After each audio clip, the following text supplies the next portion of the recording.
Every revolution begins with a cause. A single purpose that unites a band of brothers. To march shoulder to shoulder into battle with a thirst for victory. Rebels paved the road to revolution with sacrifice, hard work, selflessness, desire. The course is set in motion, driving towards one goal. Scars mark the defeats in pursuit of an overthrow of the normal, the expected. Lynch scores for Robert Morris.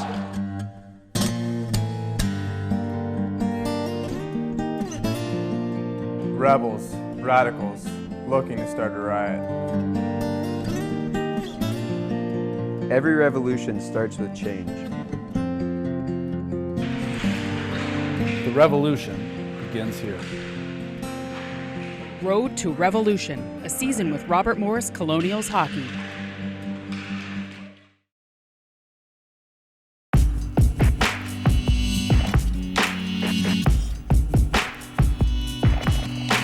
Hockey, much like life, has its highs and lows, and sometimes it has a funny way of bringing those together.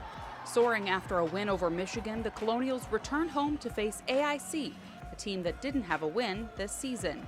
Like a scripted trap game, RMU struggled, surrendering a 2-0 lead, giving AIC its first win over a ranked opponent. I think we all might have been a little bit too high on our horse, maybe. We prepared for them. We were, going about our week our normal way, but like you said, I think it was pretty much perfectly drawn up to be a trap game, and they came out and played well. They hung around. Their goalie played well, kept them in it, and they capitalized on their chances there in the third period, and made us pay for not taking advantage of ours. Frustration ruled after the game. Everybody was pretty mad. There's no excuse for a loss like that. Really disappointed, but more than anything, just mad. Everybody was really upset. Losing a game like that after winning a game against a ranked opponent, we know what we're capable of, and we didn't come out here and play to our ability. We just really didn't show up. I mean, after a game like that, obviously, everyone realizes the man to himself, one, he wasn't his best, and two, the team didn't play the best that they can, and obviously it's a disappointing loss, but you know what, the sun rises the next day, and you just got to learn from your experience and come back the next day with a refreshed mind and kind of just ready to play again, and I think that's what we did. And it stung for a while, and I really didn't get much sleep. I'm sure a lot of guys didn't get much sleep after that game, but I mean, everyone was ready to go the next day, and I think just learn from that and know how bad that felt on Friday to kind of translate that into a performance on Saturday. The Colonials learned from loss, quickly putting Friday behind them, responding with a dominating 7-1 victory on Saturday. RMU gets to take that win into the bye week, a time for players to get healthy, physically and mentally. I don't really think there's ever a perfect time for a bye week. It's one of those things where, it's nice to get home or take a few days off of hockey, but after a weekend like that, it would have been nice to get 2 wins. But I mean, you know what?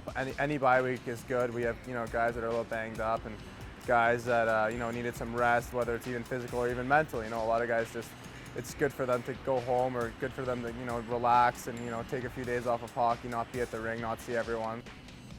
Bye week's going to come when the bye week's going to come, unfortunately. But we got some guys that were banged up and we needed it. Bye week's always nice.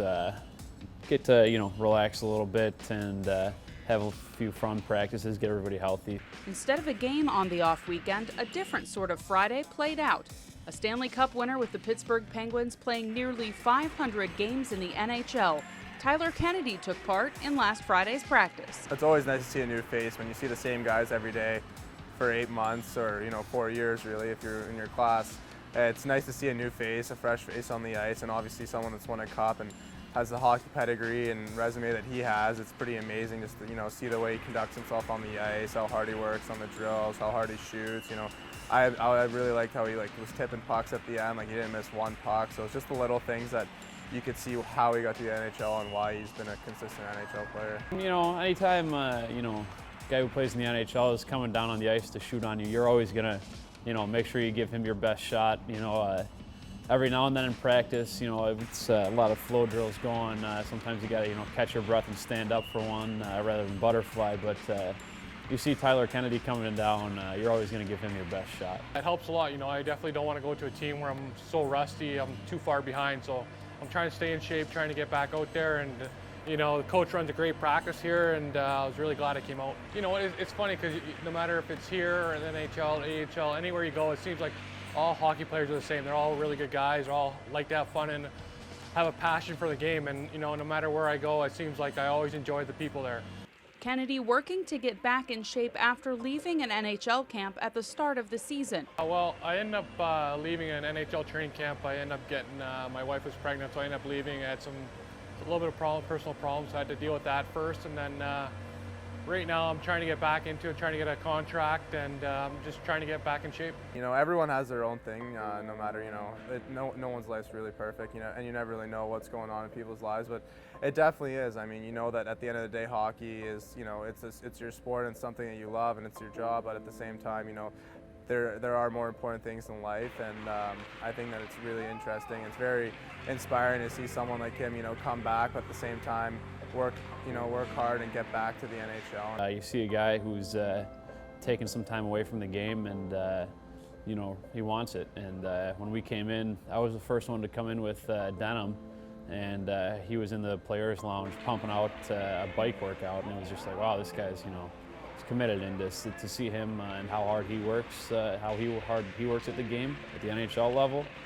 You know, it's inspiring to guys like us to see that happen and just know what we have to do to, you know, make it take our game to the pro level. Kennedy not the only professional hockey player on the ice that day. Former Colonials goaltender, U.S. Olympian, and one of the founding members of the newly formed National Women's Hockey League, Brianne McLaughlin, in net.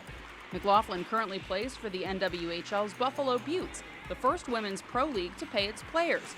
Also training goaltenders at the RMU Island Sports Complex. I didn't really know her, but I heard a lot of good things. You know, she's a great goalie.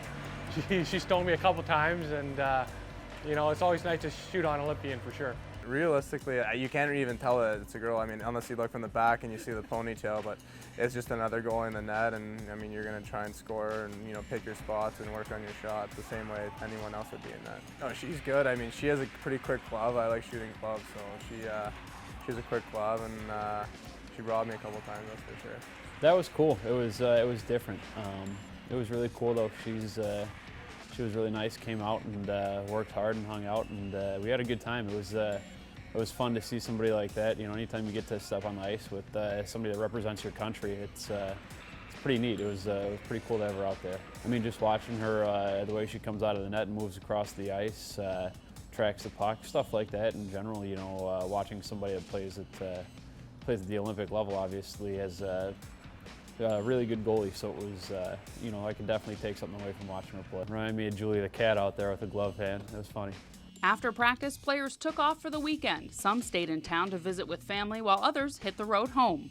Yeah, I went home. It was my mom's birthday, so Friday night we had like a nice family dinner, a bunch of family friends, and then Saturday I actually got lucky. I got tickets to the Leaf game, went with my dad, and then just studied for 2 finals this week, so I just came back on Sunday morning and ready to go this week. Back to work Monday, nose to the grindstone all week long, preparing to return to action against Army. For Friedmann, with 8 points this season, he's still searching for that first goal, hoping persistence pays off. I mean, definitely for me, like in the past years, like whenever I don't score for a few games, I definitely have a few games where they all come together, so I'm not too worried. I mean, if I'm getting 4 or 5 shots on net a game and been working on my shot and, you know, just standing in front of the net more in practice, I think I'll definitely have a few goals here and there, and I'll be back to normal. Our focus has picked up, our intensity has picked up. You know, we're hungry right now. We're a team, we only have a few weekends left going into Christmas, and you know, nobody on our team would say our record's where we want it to be right now. So we're hungry going into this weekend against Army. I think you can see a lot of determination out there this week in practice, especially going up against a team like Army, who you know is just gonna, you know, beat you up and play physical, try to get under your skin. So, you know, you can definitely see the intensity picking up this week here. Hockey's lessons proving to be life lessons these last few weeks. Just part of traveling the road to revolution.